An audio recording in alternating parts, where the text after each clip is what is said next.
What's up, everybody? It's your boy, Will Fairbanks. Welcome to another episode of The Winner Circle, chatting with the homies. Today, we have a super duper fresh guest in the building. He is known as a fashion style architect. Yes. He's worked with the likes of Kyle Kuzma. Yeah, Kyle Kuzma. Drew Holiday. Who else we got? Jack Flaherty. There it is. Flaherty. Who else we got on there? Mike Connolly. Who else we got? Matt CJ Stroud. Matt Barnes. His work has been featured in the likes of GQ magazine. Yeah. Express Men. Slam. Yes, Slam. GQ. Talk about it. GQ working. He is the host Daily. For what? Bleachers Report. Streets of Style. He's doing a lot of dope stuff out of LA. He's from Columbus, Ohio, but he's living in the city of Angels right now. If everybody could welcome to the show your boy Brandon Williams. What's happening, family? Man, what's good, dog? I appreciate the opportunity to be here and speak to the brother. Turn up. Love being in Columbus. Turn up. Love being fly. Yes. That's what you do. Yeah, it's in your blood, brother. It's like, I gotta kind of just embrace that for a moment every time I get a chance.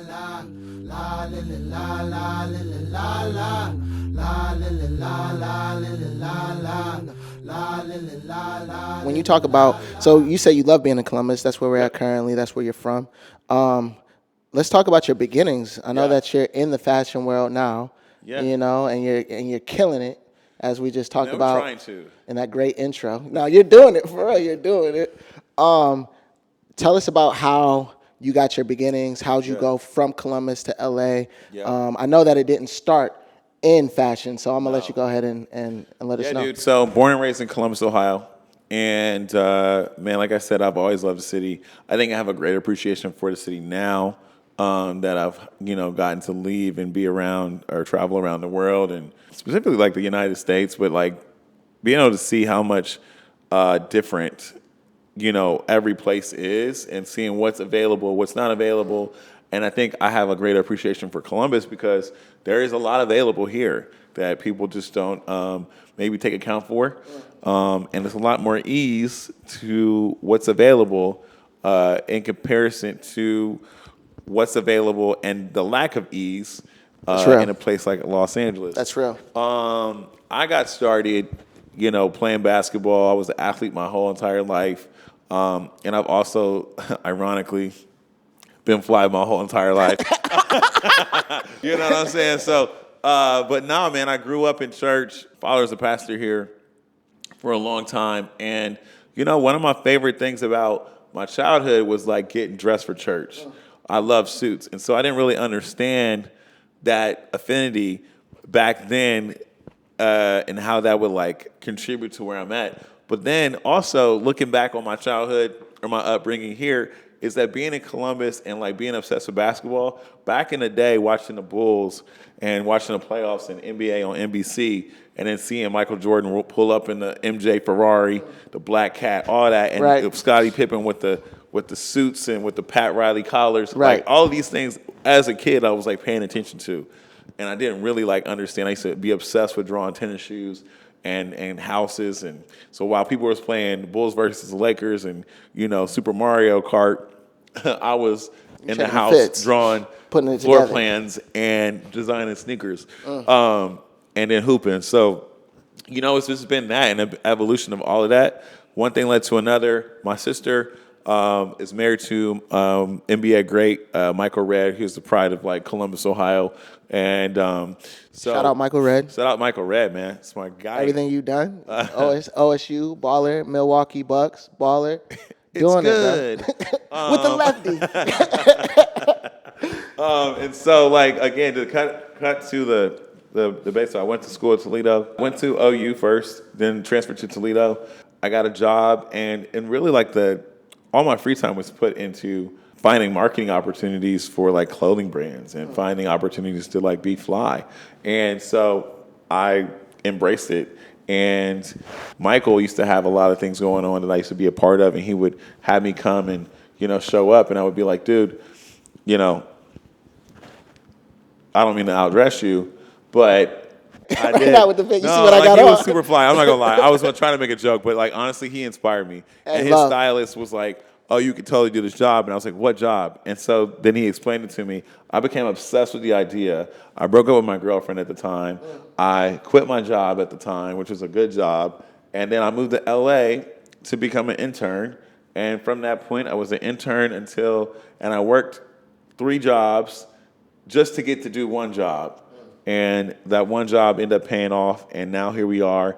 I didn't understand at the time what the mentality of like trying to make something from nothing really meant and how impossible is really nothing. And before the NBA and style was a thing, I was like, I want to dress athletes because that's what was in front of me. Like all of my closest friends, from the city, whether it was, Lance Moore, Nick Moore, Andrew Hawkins, Michael Redd, all these different people, they're all professional athletes at this time, and these are all my closest people in front of me. I'm like, I Right. want to dress you guys. And so then it becomes a thing. Instagram becomes a thing, and NBA style was born, and here I am. So You're going to have to chop that up because that was a long ass no, it's gonna be good, man. We'll make sure that it sounds good, looks But it's good, the feels truth. good, all that. So just along the journey, because Yeah. the whole premise behind the show Yeah. is the winner circle, right? Yeah. I was on another podcast, just to give you some history. I was on another podcast and I was talking about how everybody that I'm surrounded by are winners. Yeah. Mentally, physically, you know what I'm saying, spiritually, they are looking to win and be great. And Right. when you surround yourself with winners, you tend to win, right? That's true. So you said something interesting. You said you would find opportunities to showcase your fashion and to showcase Yeah. your flyness. A lot of people would peg, being a stylist, it's a hard profession to get into, right? Yeah. Tell us a little bit about how you overcame those obstacles and became successful Yeah. in this avenue. I think it is hard to get into styling as a career because it's like a lot of people now, especially back then. I mean, now people just pop on any title they want to on their Instagram, and it's like that's what they think that they are. Right. I see that a lot. It's crazy.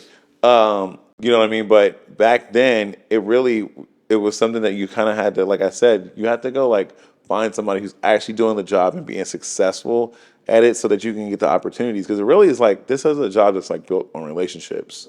Like in order to in order to facilitate the job in the way that you can win, you have to be able to provide value. And there's not a lot of these opportunities that were coming at the time that where you can make and provide value to some celebrity. Like, what's the person from Ohio that just moved to LA that thinks he's fly? What can I provide to, let's just say, Raphael Sadiq? Or In a space where everybody thinks they fly. I And mean, everybody's it's putting that shit it's on. art at the end of the day. Right. Art is so subjective. So I think for me, it's a little bit of favor, and sometimes favor isn't fair. But being prepared and like really like going and being an understudy to somebody who's successful, that's really what I would attribute to it. Shout out to Gerard McLaren, who was Michael Redd's stylist for a long time, and then he introduced me to a guy named Eric Archibald, who was my mentor in Los Angeles, and that's how I got my relationships. Excuse me, and like in short, became a working stylist. How do you deal with the dream killers or the haters? Because I'm sure, you go to tell people at some point, people are like, you want to be a stylist? How you going to do that? Yeah, I had a lot of dream killers. Right. I had a lot of like haters at the time, and I think, it's okay because like people, you get a vision for your life, and it's not for other people. You know what I'm saying? So like a lot of times people like try to like explain themselves and they over explain. It's like, oh, this is my idea. This is what I'm gonna do, and whoop, whoop, whoop, whoop, and you lay the plan out, and it's like the only thing another human can do is like they perceive information through their experience. So no matter what I tell you, you can only like perceive what I'm and understand and define it through the experience that you have. So I'm trying to give you an experience that doesn't exist, and you understand an experience that hasn't happened. And the only way you can see it is through your lens. So that's where the hate comes from. So it's really like ignorance. And understanding that gives you some freedom. And I think like early on, I was like, I want to style athletes and I want to like, they were like, huh? Right. What is styling? for one. Two, like you want to be a hairstylist, and then like athletes. Why would an athlete need you? Right. You know what I'm saying? And so if I would have listened, gosh, if I would have been like What would you be doing if you would have listened? I mean, I'd still be in fly, but that's just not even like You've always had that level of confidence where you knew who you were and yeah. knew that you had vision Yeah, and man. that, you know, I leader of the know new school in that type of sense. like God's purpose is, or my purpose in life is to really be impactful towards people and be a servant leader and make people's way easier. So all of the success that, has been happening and success that will happen, it really explodes when you understand it's not for you.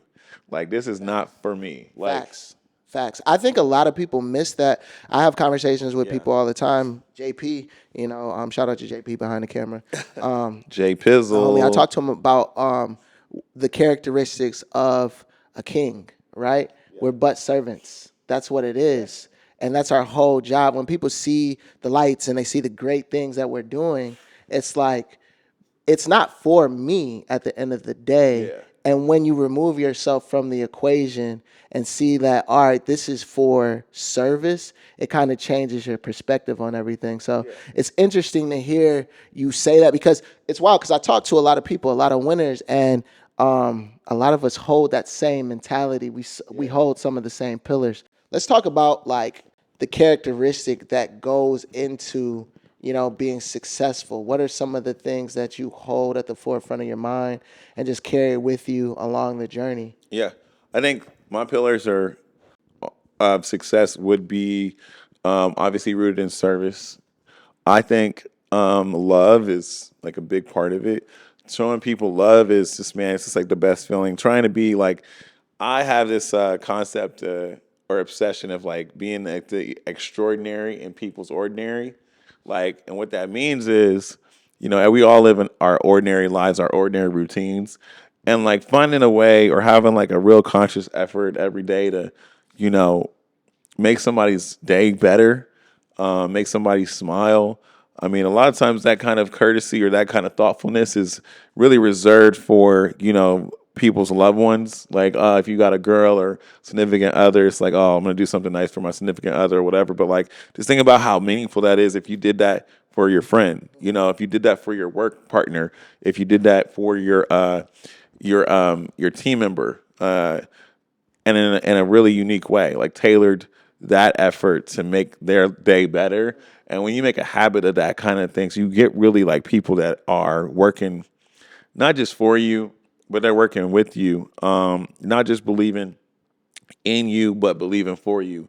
And I think that's what you need as like an energy of support. You need people to know that like helping you win is helping them win. You know what I mean? And that starts like remember the Titans movie. There's a line in that movie that says attitude reflects leadership. And I always took that to heart. And so those are like my pillars, you know what I mean? Like love, that concept of being the extraordinary in someone's ordinary, and really like your attitude, you know what I mean? That's like my core base of what I check every day. I mean, and if it's not every day at this point, because it's like a little bit habitual with me, but like it's more so like I do check in with myself like every, once a week to make sure like what did I do this week, I feel that. To segue from that, you say checking in and making sure that you're on top of things. How does one remain focused? Yeah. Because, as you know, there's a lot of distractions, especially as you start to rise. They can be external and internal. Yeah. You know what I'm saying? You could start to feel yourself a little too much, or, people start to come around who wasn't there, and now you're spending too much time outside of the craft. I got a How do you twerking in remain? Turks. Right.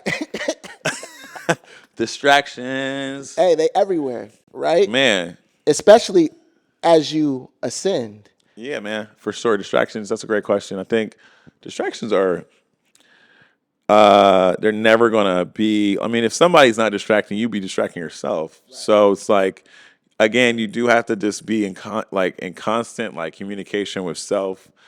A lot of times like the only way up is through. Right. And like you've never seen a tree that was planted up or in. It's always any From crop, internal. any harvest has always been planted and rooted Right. down.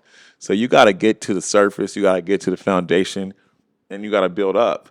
It doesn't work in reverse. We're conditioned from the moment we enter this world and marketed to, and over stimulated with a message and a narrative that we don't have what we need. Facts. We need Facts. education, so go to school. We need a car, so buy this one. Right. We need these clothes, so wear these. And it's like, nah. If I was to ask you or a person on the street, what would you give to have everything? The most common statement would be like, I would give everything, or I would give anything. Right. So that means that you already have it. Facts.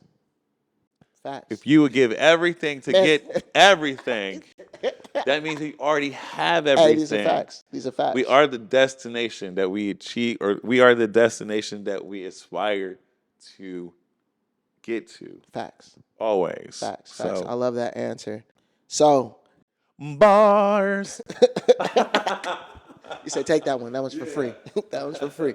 But no, so as everyone knows, as you know, you're a fly individual. Thanks, bro. And you mentioned, it started in church. Yes. Where else do you feel you gain your inspirations from and your style from? I love to people watch. I'm a student of life. And I just love the humanity in just interacting on a day-to-day basis, whether it's, like I said, trying to be that extraordinary and ordinary, really showing up in these small moments. I feel like that base in church kind of have led me to the concept or the idea, the mentality that the divine really does hide in the small spaces, like the immensely impactful things is really like the detail of it. The great thing about luxury, if you think about what we value as a society, when you look at a Bentley, right? It's really not it's when you pop the hood that the difference shows. It's when you look at the leather and the way it's stitched, right, and the way that it's put together that really tells you the story of why that Bentley is intrinsically in value compared to something else that's not. C300. Exactly. Exactly. So it's the details, bro. It's I'm inspired by little stories that have big impact. That mentality really favors me throughout my day, throughout my week, and I try to impart that, to people who I come in contact with. Facts. That's real. It's the little things. It's so wild because a lot of success is cliche. And I talk about it all the time. It's easy. Like the blueprint is easy. The hard part is the implementation. Is the application, of it, right? Because like you said, it's the details, it's the little things, right? I don't really understand baseball until you really watch it and you're like, oh, okay, they really working. Or NASCAR, you're like, oh, they really are athletes. It's like when you look, and I think that's why golf is cool too. It's like when you look at golf or when you look at a pitcher's, the way a pitcher pitches or, a great hitter swing, it's the mechanics. Yeah, exactly. And how do you get great mechanics? Over and over. Repetition. And over and over again. So it speaks to your routine.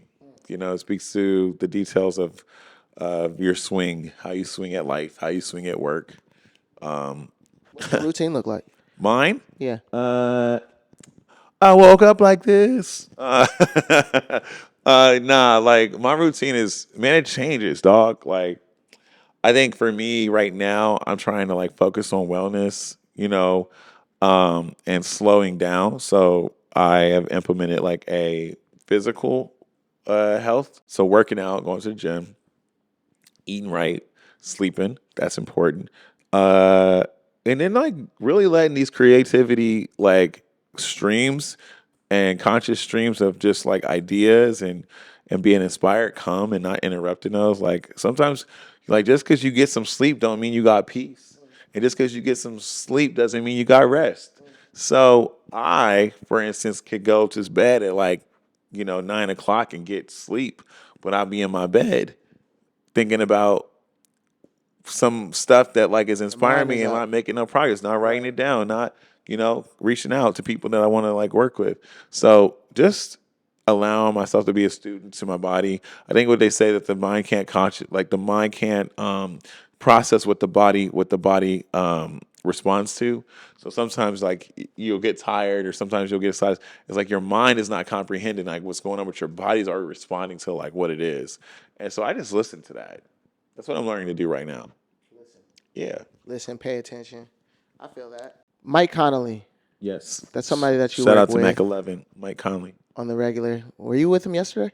I was with Mike yesterday. We were shooting some things for him personally, and just it's important to like these guys that are on the court or on the field to really like give them a voice or help them help them develop their voice. Outside of that, because they're like that shut up and dribble mentality is not like really, it's an antiquated approach to celebrity. And I think, people like Mike who are a little bit more like reserved, helping him on the brand side has been like really cool. How do you form relations like that for somebody who's like, damn, like with athletes or with people or just in general? people of high stature, like not just athletes, because I think that it's a common understanding or a common theme or a common practice how people find themselves. Of course, it's luck. You mentioned it, but at the same time, there's other factors that go into you forging these relationships. So you have a lot of winners in your circle, right? How did you go about cultivating and building upon those relationships? What are some things that you practice? Yeah, I get that question a lot, and I feel like the most honest answer is, being intentional with like who you want to work with and why. For me, I don't go after like the biggest name. I go after the right name.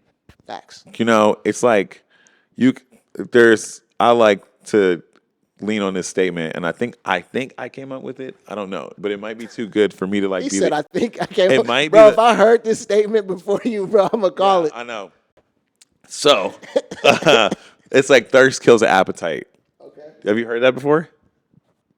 I'm not gonna say I No, have. it's like that good. It's that good. It makes you think you have. Yeah, whatever.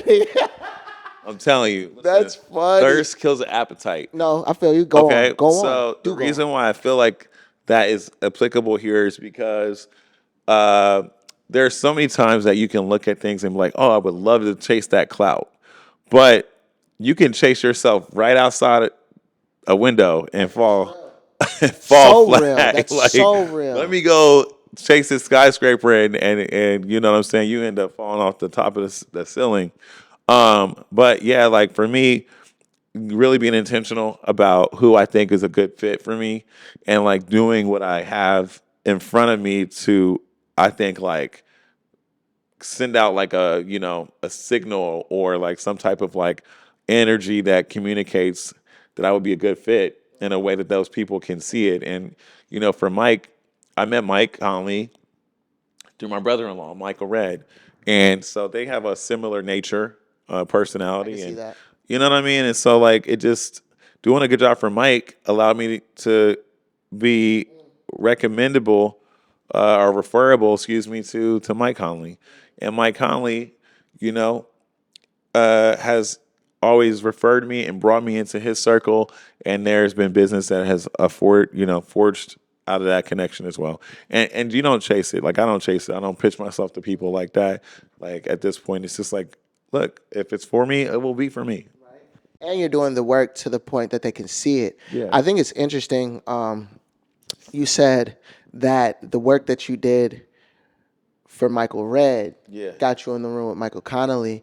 And I think that that's important to note that, like, it's the work you do. At the end of the day, it's how far are you going to go? How detail-oriented, how dedicated to it are you? Because a lot of people, going back to the thing that you said about clout, right? A lot of people will end up doing things that go against their morals because they want to be in the room or be surrounded by a certain type of person. And now you're selling your soul. That's the definition for me of selling your soul, is like going against the things that you stand on to be a part of something that you think you desire, right? Yeah. So I think it's dope that you brought that up. I'm happy that you brought that up. The work that you did for such and such got you for this. And when you do it, because I wouldn't say I suffer from it, but I experienced that as well. That like I don't have to do a bunch of marketing. Yeah. I don't have to be in people's faces like that.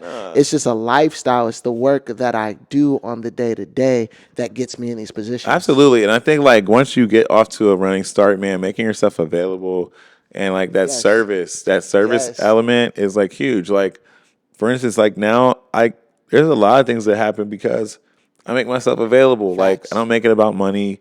I'm just like, yeah, I want to do something cool. I want to do something impactful. I want to create a easy yes, and a hard no. Like let me figure out a way that we all win. Yes. You know what I mean? Like, That's it. That's it. That's it. That's it. So that mentality has really helped me out, and I believe in it too much to retreat from it. So It's part of you. It's the DNA. Some of this stuff can't be taught. I tell people, yeah, that's true. like some of the stuff is just like, yo, either you working hard or you not. Either you showing up or you not. Either you making yourself available or you not. And not to say that these things can't be gained, but it is one of those things where if it's not there, it's a learning of discipline. Dude, you gotta like kind of like be shaped, and like forged, and a lot of times, people try to stop their being equipped. Like people want to cry to quit, they don't want to cry to finish, and like there's a difference. And I think that being willing to take on that mindset of things are not happening to me, they're happening for me. It helps. Can we talk about the Hudson collab? Yeah, let's do it. Turn up. So, Yes, so do it. you've worked with a lot of different articles and magazines and publications. We mentioned it before: GQ, Slam, Express, Bleacher Report. You've done collabs. So you have one that's super dope. Yeah, thank you. That's in the works right now with Hudson's. Yeah. And you rocking some stuff right now. Yep. So tell us a little bit about that collab, what you got on, what that looks like. Yeah, man. Thank you for bringing that up. Thank you for asking me. So I have worked with Hudson Jeans in the past, and we had a really dope collab last year. And, it was successful to the point where they asked me to come back and do it again. And, even more so just like completely working with the brand as a whole has been really cool. And we have bigger things like in store, hopefully. And so the second collection is something that, the first collection was really like an ode and like inspiration from my clients and my work, my body of work. Okay. And so a lot of the pieces that we, came up with were, inspired by clients. Second collection is really a story of family, and it's really about my passion for storytelling and also just my prioritization of family, and also becoming a part of the Hudson family. Love that. Even more so. And so what I have on right now, you can get it at Saks Fifth Avenue. You get it at Saks Fifth Avenue. You can get it at Neiman Marcus. You can get it at Neiman Marcus. You can get it at Bloomingdale's. You can get it at Bloomingdale's. You can get it, y'all know them names. You can get it at Nordstrom's. You can get it at Nordstrom's. You can get it online. You can get it online. And your third-party retailers. And hey, man, so it's everywhere right now. And you were just telling me, I don't mean to cut you off, you were saying that it's going crazy right now at Saks, right? It's going crazy. The last 2 weeks, and like it's not officially out yet, but it comes out in like a week officially. But it's been trickling in like rain. And, it's been going out the door like hotcake. Hey. And it's top 2, but not 2. Hey, that's what I'm talking about right there. Top 2, but not 2. Y'all know what that means. Yeah, That's wonderful. There's only one thing it could be. That's amazing. Bro. Yeah. Right here, we're gonna throw in a clapping track. Go crazy. Yeah. No, man, but that's huge. how did that relationship even come about? Like, how did you come into contact with Hudson's? And like, how were you able to levy that relationship to Yeah. get to where you're at right now? Because this is huge. Yeah, thank you, bro. I think like shout out to Ben Tavertini. He's a mentor of mine. He really like saw, something in me to be able to produce, results and to be able to produce like a collaboration that was going to make sense for their brand. And at first it was he reached out and he was saying, I really feel like that you're somebody that, people need to know more and see more from, and whatever I can do to help you, I want to. That's what's up. And Vince Averstini is like a legend. He to me is one of the best designers and creative directors that I've had privilege to be, up close to.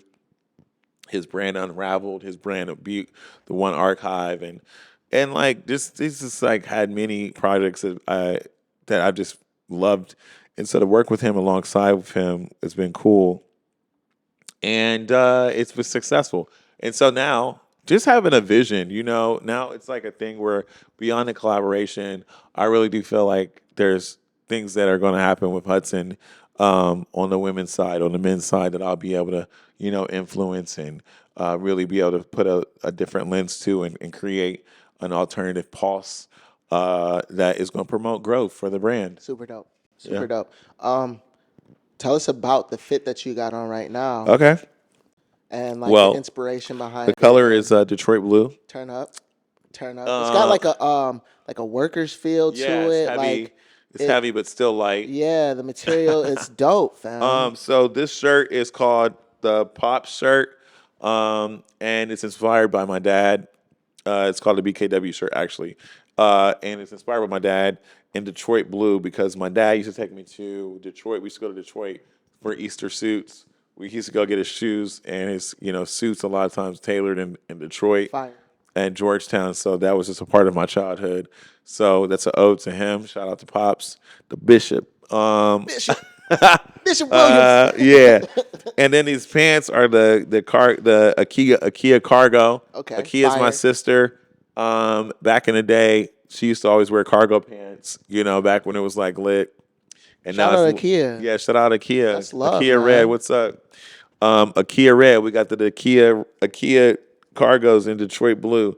Yeah. Turn So up. yeah, That's it was fire. like it's an ode to my childhood, man, an ode to my sister, my pops, and it's fun to talk about these things, and they get their proper credit for their role in my life. I see the joy in her face when you talk about it, man. That's super No, it's dope. just the joy I get when I just talk about myself. So I was like, Bro, I knew you was gonna say that. I knew you were gonna say that. I ain't gonna hold you. But no, very dope, very dope. Yeah. So I mean, as we're getting to the end, closing, what's next, man? Thank you What's for next for Brand Wills, man? thank you for having me for one. And then like, I just, man, I want to put more emphasis on this. I don't know what's next by name, but I know the nature of it. Talk to me. And I can see it, but I can't name it. Okay. I can feel it, but I can't describe it. Okay. And I am just going to be led by that. And I think for me, it's becoming the kind of guy that can like have the capacity to be one, trustworthy.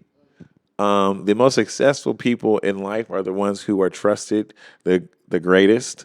And I would love to just continue to like embody that characteristic. I would love to put an even sharper eye to like having better integrity, having more of a pure intent, and that's just more emphasis on what I already have tried to become. And I don't have outcomes that I have in my mind. I have impacts in my head, not outcomes. And so that's what I want to strive for. I'm going to ask for a job role or job title. I'm going to ask for the characteristics that somebody in that job title and the Would have. success would have. That's real. And that's what I am. That's what's next. That's so important to take away. What I took from that is you're working to be the best Brandon Williams that you can be. That's it. Period. And then when you are that and you are a high performing individual, these opportunities arise. That's it. And you also have to be ready to kill those opportunities. You gotta be prepared. Because those opportunities lead to more opportunities. Dude, and what do they say? They say that the opportunity of a lifetime is only in the lifetime of the opportunity. Hey, that's real. That's Yes. real. Those windows. Pay That's right. attention to the windows, man. To the windows, to the wall. Hey. It's Sunday, so we ain't even gonna go to the next part. So, Hallelujah. Also, before I let you go, I wanna talk on this because I've heard you speak a couple of times, right? Yes. Had the privilege to see you do your thing, and you talk about styling as like how you view it as like a sport. Yeah. And you're like, yo, you claim you're a stylist, right? And I'm the same way as being a shooter too. I'm like, all right, you a shooter, right? Let me see you shoot. So you talk about it in like a competitive, aspect and manner. Give me some insight on that and like just your views on seeing it as a sport. Yeah, I mean, I feel like, look, you can't look to the left or the right. You got to keep your head down. I'm not really going to look at somebody next to me and look at them in terms of like competition because like I'm my own competition. But like that being said, it's art. You know what I mean? So like I gotta like fight to create the best art I can create. I can't, and I have to fight for my own perspective, my own narrative. Like I can't look at somebody else's art and be like, oh, like is it better or is it worse? Right, Like facts, it doesn't. It doesn't even matter. All I know is that when I do what I do, it's gonna be the best. Like that's gonna be the best version of what I'm capable of. That's it. I was just talking to a colleague the other day, and I said, "Do you feel like when you do your work, is it like the best thing that you've done?" And like, are you like motivated by that idea? It's like every piece of work that I do is like I really want to be inspired to feel like this is the best thing I've ever done. And then when you don't, if you don't feel that about the work that you do, how do you manage it? And it's an interesting like take on that where there's not a lot of people that believe in that experience the latter part of like the not feeling like it's the best thing. And that's just really it. Like I want to feel like it's the best piece of work that I've done every single time. To this point. Because my thing is like I also agree with the Peaky Blinders. Yeah. Where it's just like I'm gonna keep it a buck. There's times where I can get caught up at looking at everything. Yeah. And I found that does not benefit me at all in my journey and in my craft because I had the thought the other day. I'm like, man, the greatest directors for me on my list, they not worried about what I'm doing. They not worried about what I'm doing. So it's like, unless I am looking at it through the scope of appreciation and things that I can learn, I think that oftentimes people look at other people and they get salty, jealous, disheartened because they're not in the same position, whatever, right? And it's something that I've had to learn that like, yo, my journey is my own. And again, going back to your point, like, how can I get better? How can I improve? Yeah, that's you know it. what I'm saying? I agree with you, bro. So, and again, I just want to say thank you for having me here, man, and thank you love. for always showing love, man. I think you're a bright spot. I always appreciate coming back, and now I'm inspired to come back more, just create, and I've enjoyed meeting the people that I have through your introductions, and I'm excited about Columbus. I'm excited about being able to be of value. Let them know where they can find you. You know, you're doing a lot of dope things. Yeah. Let the people know. Brand Wells on IG. That's Instagram. That camera right there. Let them know. You can find me on Instagram or Threads at Brand Wells. You can, if you're an OG, look on the website, look at things that I've got going on at brandwells.com. And like I said, if you want to be a part of the next wave in fashion, go to the nearest Saks Fifth Avenue, go to your nearest Neiman's, Bloomingdale's, Nordstrom's, or HudsonJeans.com and look up the Brandon Williams collaboration. I love that, man.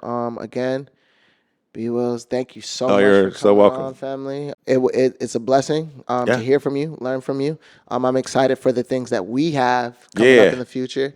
And again, y'all, This is the Winner Circle, chatting with the homies. I'm your boy, William Fairbanks. Shout out to the team. Shout out to y'all for tuning in.